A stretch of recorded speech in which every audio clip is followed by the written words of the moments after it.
Hi there, it's Kimberly with Beauty by Sohn, and I want to show you how to do a fresh, pretty daytime look if you're going out for a lunch party, Easter brunch, a summer party during the day, and you want to look polished and pretty but not overdone. So now being 50, I wanted to show you what I'm doing to help look effortless, knowing I'm going to have to be wearing a mask still.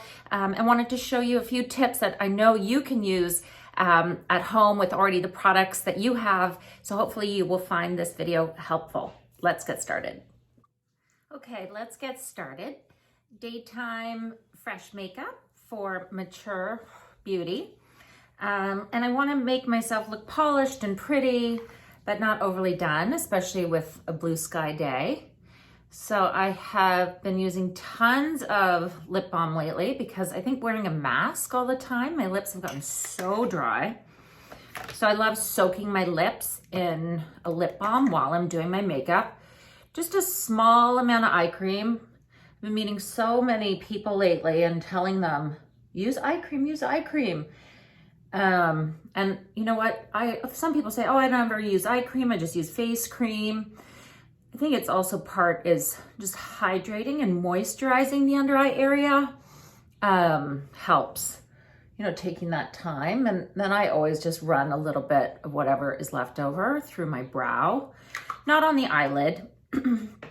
And again, for daytime, I want to keep it fresh and clean and simple, not overly done. So I'm just going to use a shimmery cream base that I know isn't too, you know, it won't be frosty, but it'll help lighten up my eye and just add a subtle pop of brightness to my eye area to counteract the darkness under my eye, which I find gets darker and darker as I get older. And somebody was telling me your eyes continue to sink into your head as you get older. So I'm constantly trying to not make it look that way. And I find when I'm gonna do a daytime look, what I like doing is actually, I wanna define the shape of my eye a little bit. So I wanna show you a little trick with eyeliner, but I'm just gonna take a soft shadow in a soft shimmery, like nude almost shade. I find with my hooded eyes, just adding a little bit of color into the crease helps to open up the eye. And I find that my left eye sags more than my right eye. So in that regard, I'll bring the color. So if you have one eye that closes more than the other, or you don't see as much of that lower lid when your eye is open, little trick is just bring more color, or your crease color, higher up on your brow bone. So I'm just gonna blend that up like that.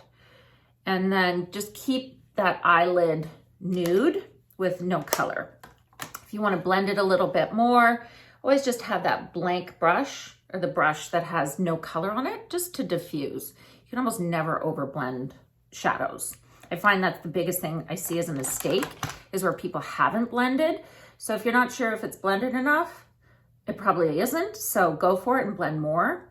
I have found that also doing a lash curler really helps help to lift open my eye, which is, again, trying to do that.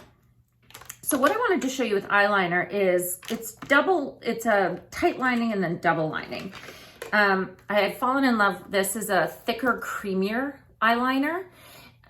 It's really great actually because it's also waterproof. So if you can just find a really soft yet waterproof eyeliner, just tight line your eyes. So look down and go underneath or tilt your head back and just go along the lash line.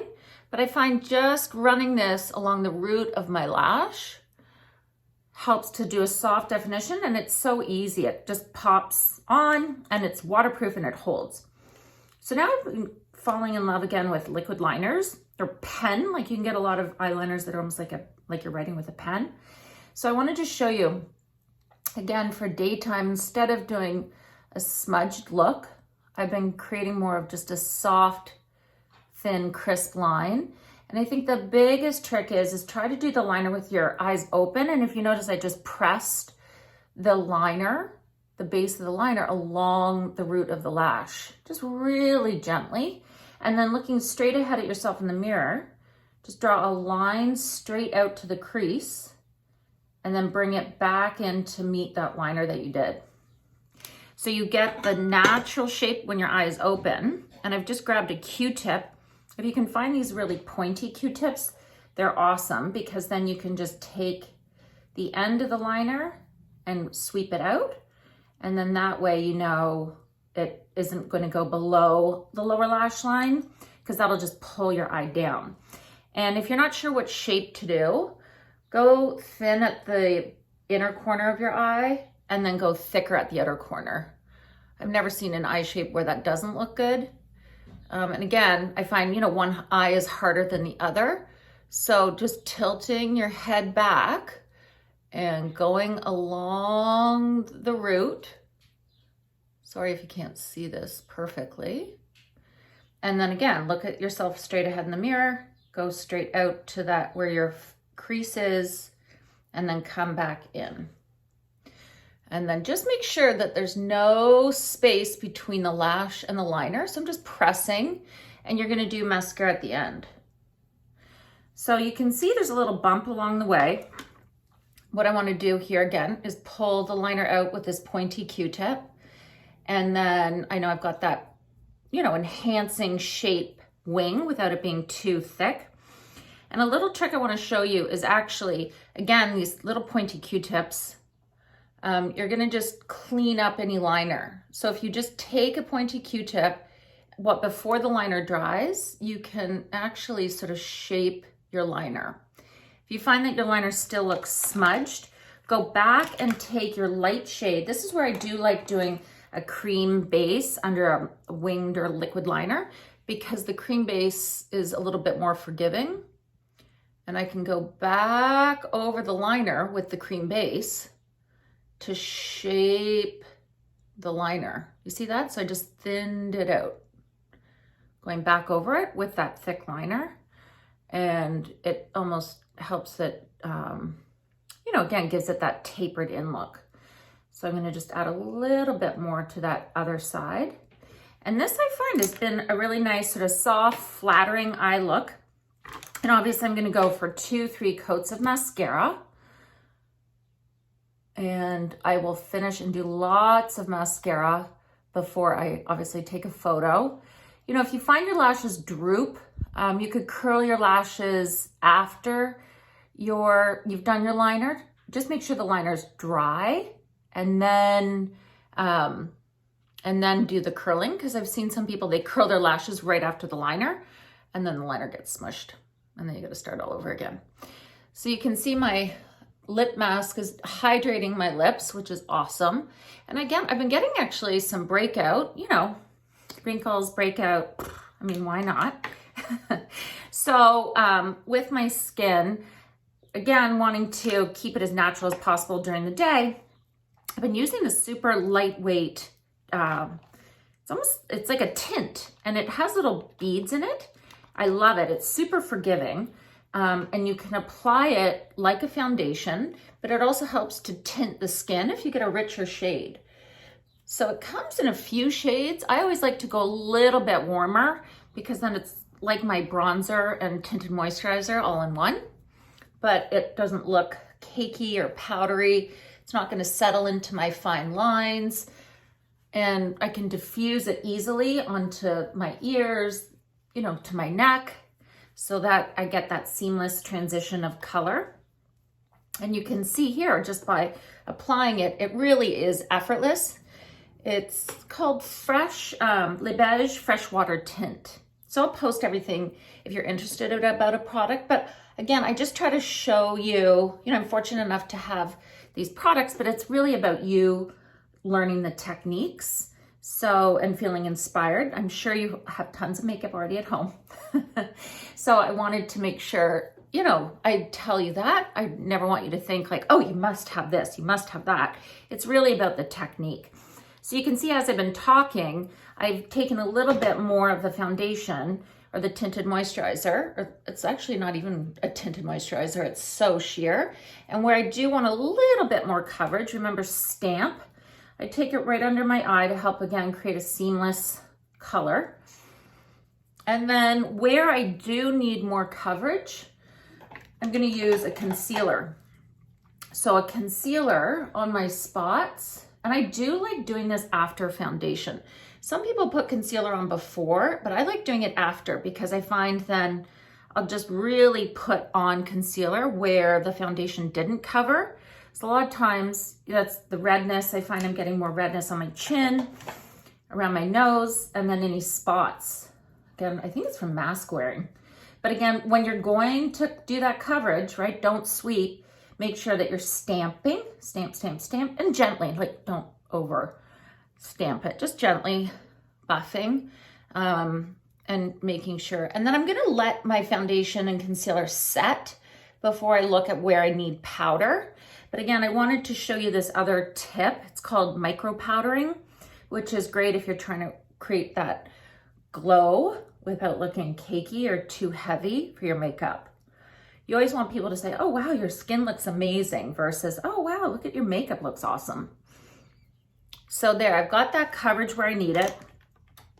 And then actually another little tip I've been doing is, maybe I put it away already, is taking a highlighter and applying a little bit of highlighter where I want to. And where is it? Where is it? I really wanted to show you this tip. Okay, I can't find it, so I'm gonna. So another little tip I wanted to show you is with highlighter. And what I do before I do concealer or any powder where I need to is I've been taking a cream highlighter and applying it at the high points of the outer point of my cheek here and a little bit actually under my eye just to tap and help brighten it. But I'm not gonna apply any more highlighter anywhere because I've got enough glow. Now I want to set my makeup or the liquid with a little bit of powder. And again, I find I've been using bronzer to do this. So I always start up my neck because I really want to make sure that my neck and chest are the same tone as my face. And if you notice, I'm doing a stamping motion because by using a powder brush in a stamping motion, I'm almost using it like a puff, and the brush will absorb any extra oil. Make sure that there's no glow or shine between your brow and in that T-zone around the nose, and your skin should look and feel quite even. You know, I'm just gonna add a little here at to help shape my face. Is that the word, shape? And then I'm gonna add a little bit of blush on top. So I always keep a blush brush with this only for blush because I only want the pink. And I just love bright pinks, especially for daytime.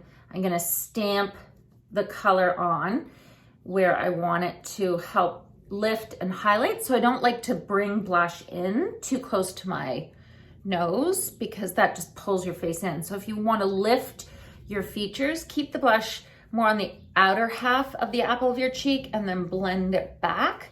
And in that stamping motion, because you probably have a little bit of a glisten or cream product underneath. And actually people will say, oh, well, it's really hard to blend. But if you notice, I'm sort of stamping and pressing a small amount of color at a time and tapping it onto my skin.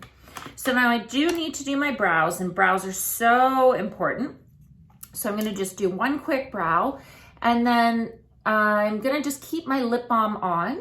If I was gonna do a lip, I probably would do a bright lip, but I find with masks now, I'm just gonna keep my lips nice and hydrated, and then that way lipstick doesn't end up all over my mask. So just a really soft brow. Again, a bold brow by day can look real bold. Even though everyone's staring at our eyes now because we're not wearing a mask. So just remember, you know, keep your brows balanced with your eye look. If you're gonna go for a really bold eye, you could go bolder in the liner. Some people can't live without a bold brow, but I find just, again, getting older, I just want my brow to be the highest defined feature on my face to help naturally bring your gaze up higher when you look at my facial features. Actually, you can see this eye actually looks a little bit higher. So I hope you found this video helpful. You found some tips with products you already have at home. Really appreciate you watching. Huge, huge hugs, and please share any tips that you want to see, any how-to looks, and I'll be happy to add that into my video rollout. Okay, take care, bye. Hi there, I want to show you this quick tip that I totally forgot to show you how. It's called micro powdering. You just need a small brush, and you want to make sure that you've got lots of face powder on, and you can tap off any excess. And you want to just stamp and press where you need to. So for me, it's around the nostrils, definitely between the brow, and then I like to do it also along the edge of the brow because I find that helps my whole face look a little bit smoother. And then try not to get carried away. You want to make sure that as you're doing it, step back and look to see where there's a little bit more shine that you want to help conceal. And you can always go back for more, but I find honestly, one little mini powder brush or fluff filled with the powder should be good.